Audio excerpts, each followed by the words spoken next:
Hi, I'm Mr. Lustig, and as you can see, I'm a stick. I've recently realized that I have had the unenviable pleasure of having to deal with at least one idiot in the last jobs that I've had. Basically, all the jobs that I've ever had, except for the first one, where I most likely was the idiot someone had to deal with. No, I was. I was smart even back then. I know it's strange to imagine a stick working, but I do have a normal job. I'm a verification engineer. So basically, I work on the computer all day.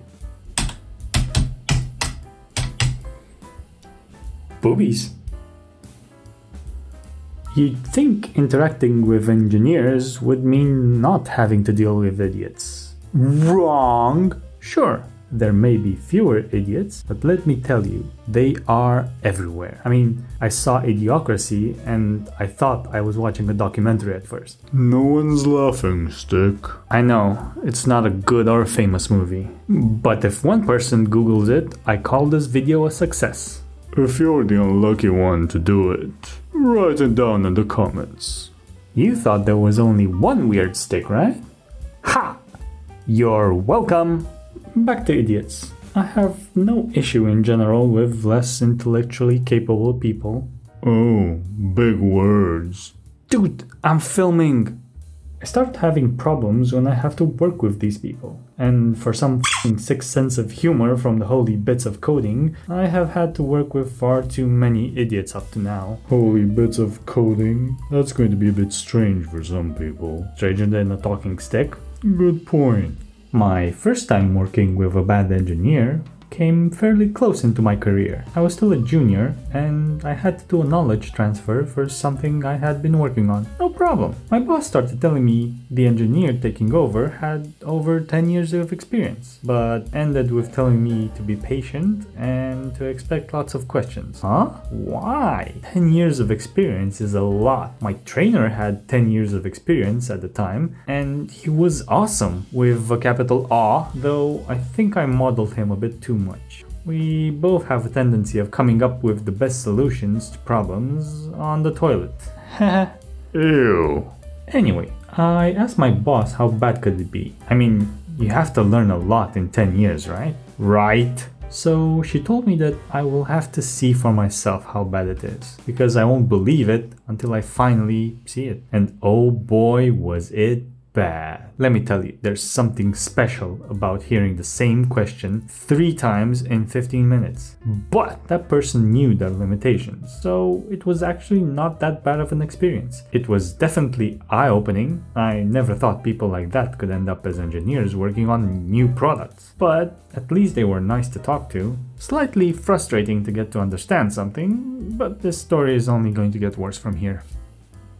The next idiot I had to deal with had that special dose of not giving a damn if things were being done right. You know, the kind of person that only cares about the paycheck. Don't get me wrong, I love my monies, but I also have pride in my work. There were small things at first, more related to everything taking 3 times longer to do than for other people, but I vividly remember the point where something inside me snapped. See, in my line of work, we have something called coverage, where we measure how well we tested the product. It's a vital part that makes sure all features have been beaten into submission so that when you actually make a chip, it actually works. So put yourself in my shoes. Someone you're responsible for changes the coverage code so that only 3 out of 15 parts are measured. You know the person who did this is an idiot, but you try to give them a lesson. Oh, screensaver. Better. You know the person who did this is an idiot, but you try to give them a lesson to make them think before making other stupid mistakes like this. You know, teach a man how to fish and he will get bored on a lake or something. So,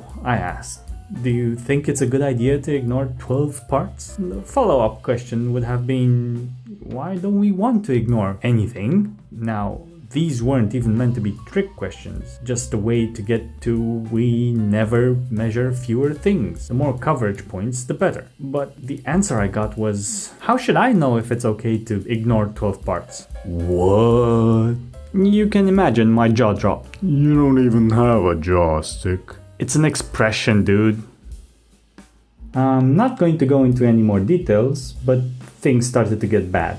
I was spending more time explaining the mistakes than it would have taken me to fix them in the first place. And there was a lot of explaining going on. I was starting to think that I had to either change jobs or commit murder, and I am definitely not going to jail. I'm too pretty for that. That's when my boss gave me the best advice for dealing with idiots. You see, my issue was that I cared too much. I was trying to teach an idiot not to be an idiot. And for some reason I was thinking that since I'm responsible for this idiot not to f up, then their performance is somehow related to how good a job I'm doing at mentoring. There's an old joke that's perfect for this situation. How many psychologists does it take to change a light bulb? One. But it will take a long time and the light bulb has to want to change. So the moral of the story is that you kind of have to get the hint that the person doesn't want to be a better version of themselves and you should just cut your losses. I could be understanding and say that maybe they haven't found the right teaching method to help them. But I will say f you with your f***ing for brains and your f***ing laziness. That felt good. Wow, I didn't know you had it in you. And now we get to the best advice for dealing with idiots. Of course, I'm talking about how to deal with the ones that you're forced to work with, like in a mentoring role. You simply don't give them your time. It's so simple and effective. They get 15 minutes a day. That's it. You have 15 minutes in you to hold on to your sanity from the mind-numbing barrage of stupidity coming your way. When that time is spent, you simply say, I'm sorry, I have work to do, and I don't have time to help you anymore. Just try and do what I told you. And that's it. You could even be a dick about it and play on your phone and still say that you're busy. That's so me. Really. It's magical. After the first day of doing this, I went from hating to go to work to enjoying going to work again. I felt like a new stick, and I have used this with every other idiot I've had to deal with. You don't have to be strict about it at the beginning, because you still need to find out if you're dealing with an incurable moron or just a late bloomer. Basically, you adjust the time spent on stupid anything. To me, it feels like I have a safety net. I know I can always cut it short by saying, I'm sorry. I have work to do. Bye. Now, the next idiot I had to deal with... Stop venting, Stick. It's not funny anymore. Not even the one with the emails? No. How about the one with the crying? Still no. Fine. Here's the thing though, we're all idiots sometimes. I'm sure you've had your own moments where your brain just farted. If you say this never happens to you, I won't believe you. It never happens to me. Yeah, because you're just perfect, right? Just like your fake jaw. Jaw. I know, I'm perfect. Just recently, I spent half a day trying to fix an issue that wasn't really there. And I think anyone can relate to answering a work email after misunderstanding the question properly. Sometimes you misread the question. Sometimes a missing comma can make a big difference in a message. But this happens to everyone, and it's alright. I mean, my job is based on the fact that people make mistakes. Mistakes are bad only when we don't learn from them, because then we're just going to repeat them. So yeah, feel bad about making mistakes. That's what will ensure that you don't do it again. But you shouldn't let mistakes consume you. Wait, I'm confused. What I'm trying to say is to not become numb to making mistakes. They should hurt, but use those negative emotions as motivation to not repeat the same mistakes. Boring. I never make mistakes. So, feeling bad about something shouldn't keep you from doing it again. Think about a baby learning to walk. They will fall, cry, but 10 seconds later, they're trying it again. So, whenever you fail at something, accept your failure, accept that it hurts, but also ask yourself what you can do to not have that happen again. Then move on with your life with lessons learned, but as if it never happened. So yeah, it takes work to become a better version of yourself. Most things that improve your life take work, sometimes lots of work, but the result will usually make your life much better than the amount of work you put into it. Of course, being an idiot is hard work and takes a level of dedication that I'm not capable of. I mean, it takes a certain kind of mindless dedication to keep fucking up and not change anything. Just like getting better takes practice, so does being an idiot. Some people are going to say it's not their fault. Some people are just born that way.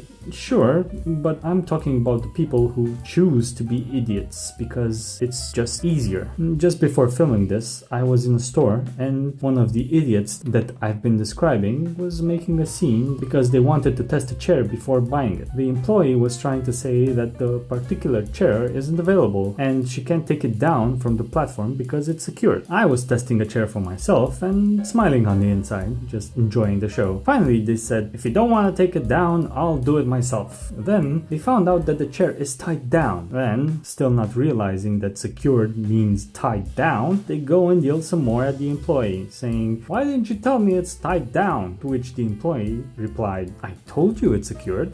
But wait, there's more. The angry customer continues in their stupidity and says, you should have told me it's tied down, not secured. And that's what I'm talking about. This level of dedication to stupidity requires a certain kind of idiot. Are you done ranting? Actually, I am. So, if you liked this video, just give it a thumbs down. No one except me will know. Hey, I'll know too. You wouldn't want to make me sad now, would you?